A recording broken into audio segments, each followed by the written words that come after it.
Aïe aïe aïe, on se castagne sur le palier, au calme, posé au calme. Oh Max, j'en ai vu des choses. Yo, en ce moment, il y a une série qui vous plaît énormément sur la chaîne et c'est celle sur les top Inazuma Eleven. Et clairement, je ne pensais pas qu'il allait y avoir une aussi grosse communauté et j'ai vraiment été surpris et ça m'a fait grave plaisir. Aujourd'hui, on va donc continuer le concept et vous avez été une majorité à me demander le top milieu de terrain. Mais bon, on verra pour une prochaine vidéo puisque je veux vraiment me donner au max pour celle-ci. Tu fais des choses à ta guise. Considérez donc cette vidéo comme hors série en attente du top milieu de terrain qui arrive pour bien. Salut à tous, c'est Maelo. Aujourd'hui on va faire le top 5 des meilleurs entraîneurs dans Inazuma Eleven.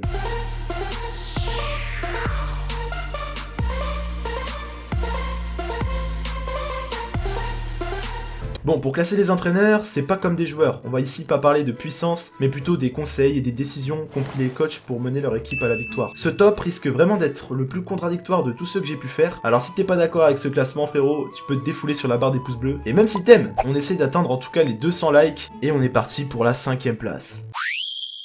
On commence doucement mais sûrement avec Seymour Hillman, le premier coach dans la saison 1. Enfin avant il y en avait un autre, mais bon, à part saboter le bus pour flinguer les gosses de 12 ans, il a pas servi à grand chose. En plus c'était cramé à des kilomètres. Même le fétiche sur le toit de Caraba la sorcière, il t'a vu modifier les freins, frérot. Cela me donnera de l'autorité.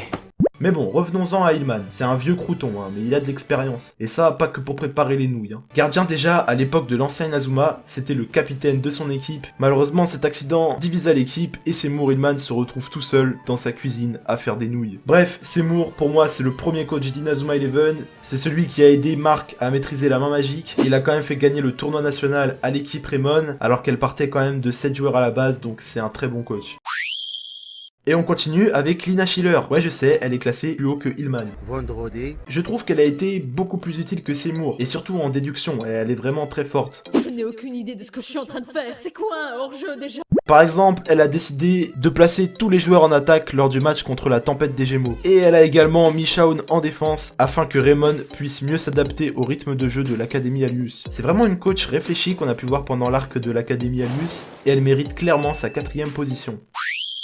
Est-ce que vous aurez pensé que j'aurais été capable de mettre Redark dans ce classement? Et pourtant, si les gars, il est bien là. L'antagoniste principal d'Inazuma Eleven, il a fait gagner son équipe, la Royal Academy, pendant plus de 40 ans. Redark, prêt à tout pour gagner, même payer des intermédiaires pour obtenir la victoire. Et c'est aussi l'entraîneur remplaçant d'Orphée, bon il l'a pas remplacé d'une manière très correcte, mais c'est l'entraîneur remplaçant dans la saison 3. Lorsque son père s'est fait recaler pour rejoindre l'équipe nationale, Redark a dû sa haine pour le football. Mais en haïssant le foot, tous ses stratagèmes ont fait que Redark est celui qui connaît le mieux le football dans la série. Et à vrai dire, il le connaît pour mieux le détruire. Par contre, j'ai pas compris, il est censé être mort dans la saison 3, non? Alors pourquoi est-ce qu'on le revoit après là? Je suis pas d'accord. Voilà, Redark qui a entraîné plusieurs équipes, tout d'abord la Royal Academy, mais aussi la Nouvelle Royale, le Collège Zeus, ainsi que Orphée dans la saison 3. Deuxième place pour Travis, ce dépressif s'en sort plutôt bien. En même temps, c'est le coach d'Inazuma Japon et il a mené son équipe jusqu'au sommet du monde. On a ici un entraîneur très strict et sévère en matière d'encadrement, mais il s'inquiète pour son équipe. Et en même temps, il a pas trop le choix s'il veut pas se retrouver au pôle emploi à chercher du travail. Oh Max, j'en ai vu des choses. Il donne des ordres souvent très flous pour que les joueurs puissent comprendre intuitivement, un peu comme le fait Lina Schiller justement. Mais on a pu voir pendant le match contre Neo Japon qu'il était supérieur à Lina Schiller en termes de stratégie. Le coach Travis a pris plusieurs décisions assez délicates, comme par exemple refuser que Inazuma Japon s'entraîne. On s'en souvient notamment avant le match contre Big Waves pendant les préqualifications océano-asiatiques. Il a également fait entraîner Inazuma Japon plusieurs jours dans la boue pour qu'il puisse être plus à l'aise contre les dragons de feu. Histoire assez floue, on sait néanmoins que c'est le père adoptif de Camélia et qu'il était entraîneur d'une autre équipe avant Inazuma Japon, Collège Cherry Bloom. Voilà pour Percival Travis, on peut passer à la première place.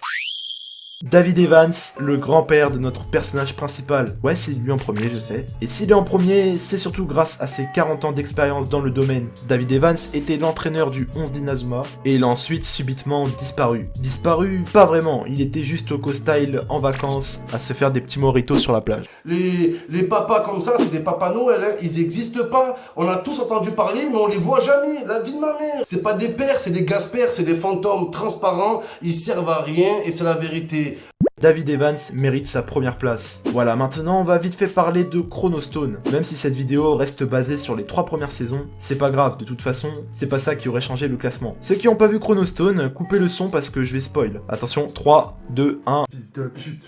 Bref, dans la timelapse principale d'Inazuma Eleven Go, David est mort car il était trop vieux et malade. Mais pendant son voyage dans le temps, Arion et la nouvelle équipe de Raymond le rencontrent. David Evans, avant sa mort, avait scellé un livre qui contenait tous les secrets pour créer l'équipe ultime. David Evans savait donc parfaitement chaque qualité que doit avoir un joueur pour être dans une équipe de foot. Mais vu que l'histoire se passe 10 ans après et que David Evans était déjà mort, ça veut donc dire qu'il avait écrit déjà ce recueil de notes avant de mourir, donc pendant la timelapse principale d'Inazuma Eleven. Voilà, ce sera tout pour cette vidéo, j'espère qu'elle vous a plu, n'hésitez pas à lâcher votre like et à me donner votre avis dans les commentaires. J'ai aussi mes réseaux sociaux, Instagram, Twitter, vous pouvez aussi me regarder une petite pub sur Utip, et je vous régale, j'ai fait un petit shop Utip pour ceux qui ont les moyens, il y a des articles plutôt sympas, les prix sont raisonnables, j'ai pas fait une grosse marge, donc si vous avez envie de vous faire plaisir et de me faire plaisir, la boutique est désormais disponible. Voilà, le Discord est également en préparation, il devrait aboutir d'ici 1 ou 2 semaines, là on travaille dessus. C'était Maelo, jeune et dynamique.